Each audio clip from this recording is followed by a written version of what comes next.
Dès le renversement de l'ancien régime, le 30 août dernier, le CTRI avait commencé à annoncer une série de mesures avec pour mission redorer l'image des institutions et rétablir la confiance avec les Gabonais et les Gabonaises. Sur le plan des objectifs stratégiques, figure celui sur la réforme institutionnelle et législative qui aujourd'hui est à un taux de réalisation de 100%.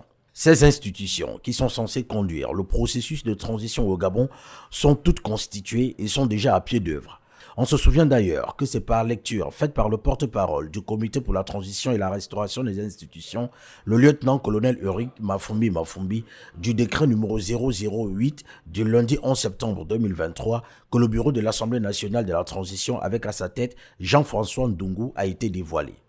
Un organe qui a pour objectif d'assurer les missions dévolues à cette institution, notamment le suivi et le contrôle de la feuille de route de la transition.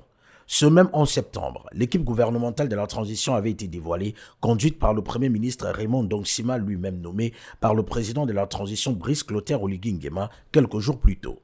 Quelques semaines plus tard, les membres du Sénat ont été connus avec à sa tête Paulette Missambo.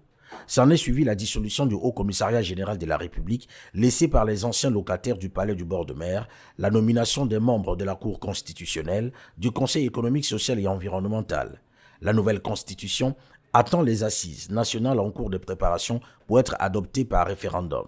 Le nouveau code pénal fiable, le nouveau code électoral, la révision de la loi sur le foncier, la révision sur les conditions d'attribution de la nationalité attendent les textes réglementaires en cours de préparation.